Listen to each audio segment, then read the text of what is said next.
Hey, what's happening, dudes? Kevin Duty. And today we're doing a rig tour. Welding rig tour. Rig meaning my truck. So we're going to be looking at everything I have on my truck that I use every day for fabricating, welding, all types of different welding applications. But I have everything on this truck, pretty much everything that I need to fabricate almost anything. I've slowly accumulated these tools over the years, and I'm at a point where I very rarely have to go to the store to buy a new tool. So this is what you're gonna need if you want to do fabricating, metal fabrication. If you're looking to just do more pipeline type of stuff where you're not really doing a whole lot of cutting and measuring and fabricating, you're just mostly welding and fitting, you're gonna need less stuff than this. But for me, I do a lot of fabricating, so yep, this is all the stuff I need, so let's go through it. Let's start with the welder. It's a Miller Trailblazer 301G. It's got a lot of hours on it. Let's see. Yep, a lot of hours on it. I recently just rebuilt the carburetor and it's running perfectly fine now. For a while, I wasn't able to figure out what the problem was. I'd start welding and then it would kind of choke out and die. But luckily the mechanic at the shop helped me diagnose the problem. Told me it was probably the carburetor, so I got a rebuild kit and rebuilt it, and luckily that was it. That was the problem. So that's the welder. I got my leads here, my ground, and my stinger. I think I have about 30 feet of each. I need to get 50 or maybe even 100. But for now, this is long enough for most of my purposes. I have them locked up here. I was trying to figure out a way to keep them secure up here without risk of being stolen, and that's what I came up with. It's just a this hook is sandwiched between these two pieces of strap and a lock on it. So, I mean, if someone spent long enough, they could unwind it and get it out, but we have cameras out here, so I don't think anyone would. I've never had anything stolen out of the truck yet, so keep my fingers crossed. I have this bar going across my bed to kind of just keep the machine from sliding around. So off of that, I built this little holder for my oxygen and acetylene tanks. The leather's there just so it doesn't rub. So that's pretty simple, just a little cage that's tightened down by some all thread and 2 nuts. So those are my oxygen and acetylene tanks. And let's go around the other side. There's my torch hose. Same kind of system as the other side, locking mechanism. When I want to use my torch, I do have to connect the regulators, take this off, hook everything up. So it's it takes a while. I need to get a better system for that. Probably a hose reel, and then some of those caps for the bottles where you can have the regulator on, but they're also secure. Need to get some of those. And then also hanging from this piece of going across are my pipe stands. I've only got 3 right now. I need 4. They're locked up by this bike chain, whatever it's called, bike cable. So there's the stands. I've got my my rod bucket there, and an extra rod bucket there, and got a ladder up there. All right, let's look at the tools. Sledgehammer, smaller hammer, and then when you really need to slam something, the big boy right there.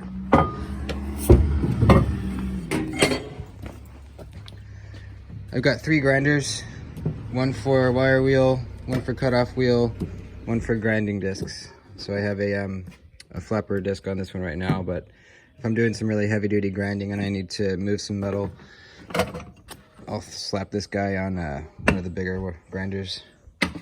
It's just a little Harbor Freight grinder. This is a Makita. This one's a DeWalt. So I'm not really loyal to one brand of grinder. I'm kind of just trying them all. Most fabricators will have 3 grinders, sometimes 4, just so you don't have to switch the wheels around. You know, you have a designated grinder for each wheel. And I have a DeWalt die grinder. That's what I use for opening up holes. Mostly is what I use it for. Level and square. Another, what do you call this? Carpenter square? It's got a name. I can't remember what it is. Power. More power cables. This is my my leather apron that I use when I'm fabricating, just so my pockets don't get filled up with metal dust and shit. Let's see. Gloves. One pair for welding, one for other more dirty stuff. So I don't want to get my welding gloves all greasy. Let's see. Back here I've got my pony clamp. Just a big sliding clamp for, you know, whatever really. I use this thing for a lot of different types of things. But usually if I'm building a frame of something, I'll slap it on there to keep it square. As I'm welding, this is just a pile of straps. I got a come along in there, some ratchet straps, bungee cords, you know, all types of tie down stuff. And then this is probably the most important bag, collection of tools in the truck, and this is all, it's mostly just measuring devices and squaring devices. Let's see, I've got some center punches here. I've got protractor, that's what that's called, right? Protractor. Got the wrenches for my die grinder for changing the bits. Got that. I got 2 sets of Allen keys, metric and standard. Got a chalk line, 2 smaller levels. I've got this big tape, this 25-foot magnetic tape. This thing is awesome. I didn't have a magnetic tape for a while. And then once I got one, I realized how handy it was. Just got a magnet on the end there. Pretty handy. And then the tape I use most often is this small little Stanley 12-foot. For fabricating, this thing is awesome. I'm never really measuring anything over 12 feet on a day-to-day basis. It's small. I love it. When these break, I go buy another one. I usually buy 2. That way, if one breaks, I have another one. They're only about 10 bucks each. Got my bits for my die grinder. Bam. More squares. Batteries for the drill, impact, and light. A couple angle finders in there. What else? Oh, this thing's pretty cool. This is a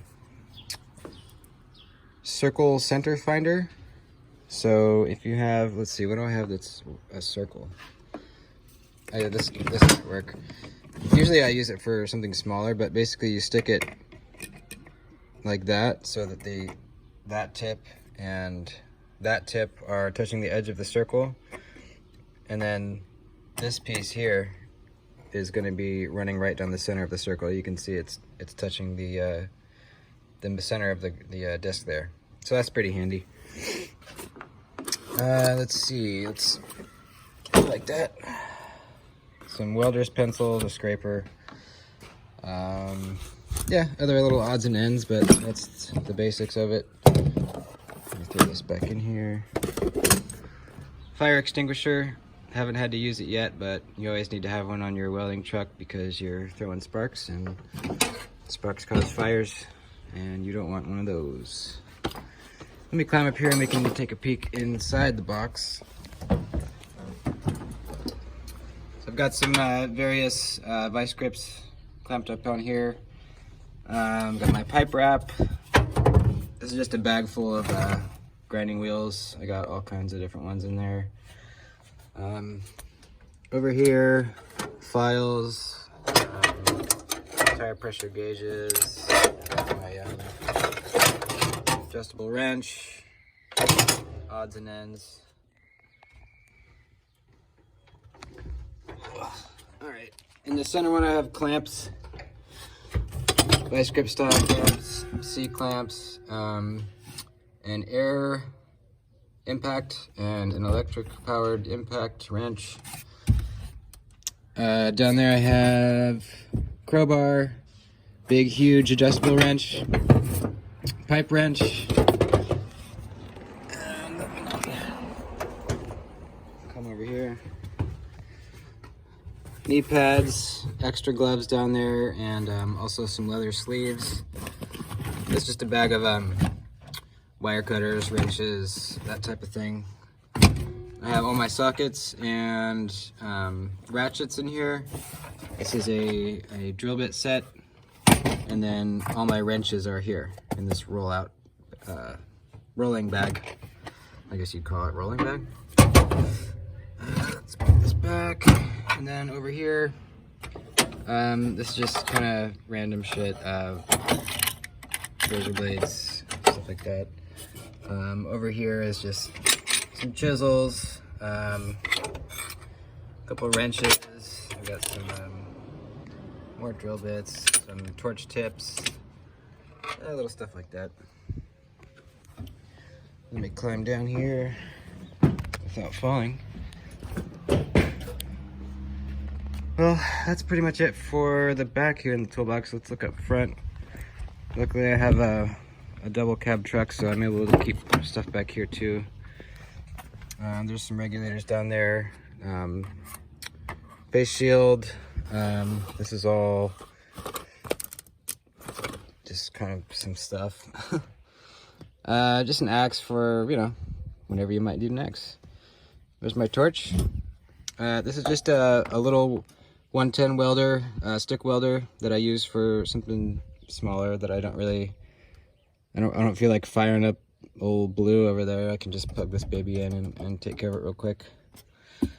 In this box I have like roadside emergency types of stuff, like a flare, high vis vest, you know, stuff like that. This is my rod bucket. I keep all my rod, the welding rod. So that's there. There's my hood hanging up there. Some rubber boots for when it's getting muddy out.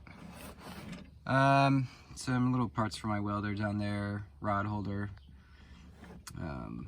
Clipboard with, you know, where I keep all my drawings and stuff for different jobs. Some tarps down there. Let's go to the other side.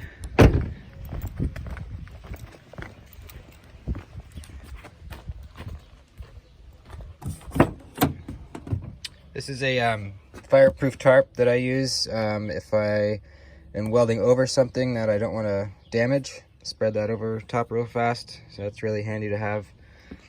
Here I have a tap and die set. And what else? That's kind of it. You can look at the front real quick. I love these Carhartt seat covers. They're awesome. Highly recommend those. Yeah. This truck is a 2002 GMC Sierra. It's a 2500 HD diesel Duramax. I like this truck.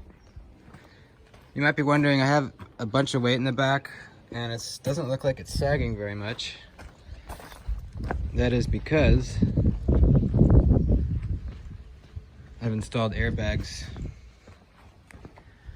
You can see them right in there. So I fill them up from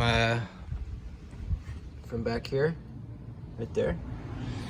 So that really helps my suspension out, and helps it sit, helps the truck sit normally at a normal height. Helps driving down the road, not so bumpy. I think this truck could probably handle the load without it, but it would be squatting a lot more, and I'd probably be driving a lot slower down the highway. Well, that's pretty much it. That's my welding rig. Hope you enjoyed the video. If you have any questions about any of the tools I have or anything, leave a comment and I will most definitely reply. Alrighty. Adios.